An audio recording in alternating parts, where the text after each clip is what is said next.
kamu pikir, mengapa di dunia ini yang begitu maju, masih ada orang yang tidur tanpa makan malam, sementara di sisi lain, ada segelintir orang yang mampu menghabiskan miliar rupiah hanya untuk hal yang tak berarti?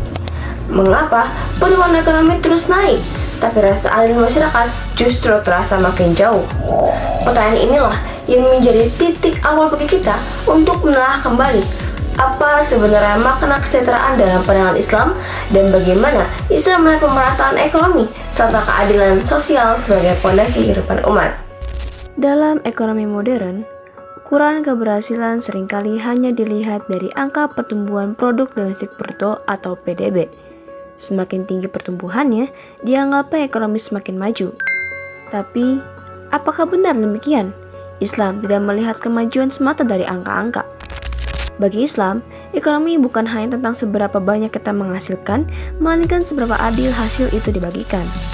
Islam mengajarkan keseimbangan antara kebutuhan material dan spiritual atau yang disebut sebagai tawazun. Artinya, pembangunan ekonomi harus tetap berpijak pada nilai kemanusiaan dan keberkahan. Realitas hari ini berbicara lain. Berdasarkan laporan Oxfam International 2023, 1% populasi terkaya dunia menguasai hampir setengah dari seluruh kekayaan global. Di Indonesia, data Badan Pusat Statistik tahun 2024 menunjukkan bahwa indeks ketimpangan atau Gini ratio masih berada di angka 0,388. Artinya, distribusi pendapatan di negeri kita masih belum merata. Kesenjangan ini tidak hanya berdampak pada aspek ekonomi, tetapi juga menimbulkan masalah sosial, seperti pengangguran, kemiskinan struktural, dan menurunnya kepercayaan terhadap sistem ekonomi. Islam datang membawa solusi yang lebih menyentuh akar persoalan. Dalam Al-Quran, surah Al-Asr ayat 7 yang berbunyi, A'udzu billahi minasyaitonir rajim. Bismillahirrahmanirrahim. Ma afa'allahu ala rasulihi min ahlil qura falillahi walirrasuli walidil qurba wal yatama wal masakini wa banis sabili kaila yakuna dzulatan bainal agniya'i minkum. Wa ma atakumur rasulu fakhuzuhu wa ma nahakum anhu fantahu wattaqullah innallaha syadidul iqab. Artinya, apa saja harta rampasan fa'i yang diberikan Allah kepada Rasulnya dari harta benda yang berasal dari penduduk kota-kota, maka adalah untuk Allah, untuk Rasul, kaum kerabat, anak-anak yatim, orang-orang miskin, dan orang-orang yang dalam perjalanan, supaya harta itu jangan berada di antara orang-orang kaya saja di antara kamu. Apa yang diberikan Rasul kepadamu, maka terimalah, dan apa yang dilarangnya bagimu, maka tinggalkanlah, dan bertawakallah kepada Allah. Sesungguhnya Allah amat keras hukumannya. ayat ini menunjukkan bahwa pemerataan ekonomi bukan hanya sekedar urusan kebijakan, melainkan juga nilai keimanan. Harta bukan untuk ditimbun, tapi untuk dimanfaatkan dan distribusikan agar membawa keberkahan bagi semua. Salah satu instrumen pemerataan yang diajarkan Islam adalah zakat.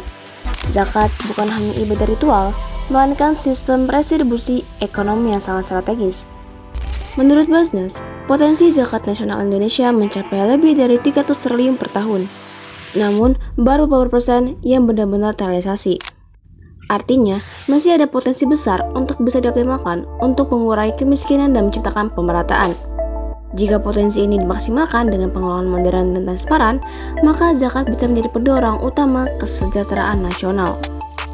Selain zakat, Islam juga mengenal konsep wakaf produktif.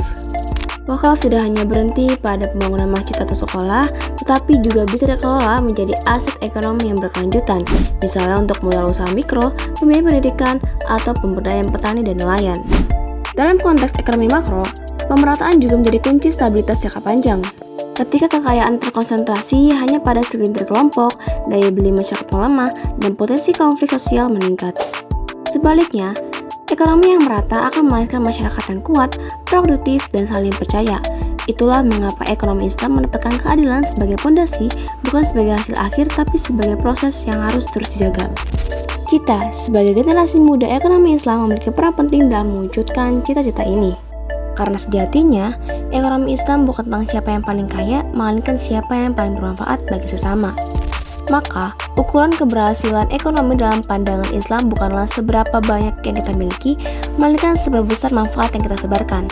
Sebab, keberkahan tidak tumbuh dari harta yang timbun, melainkan dari harta yang dibagikan.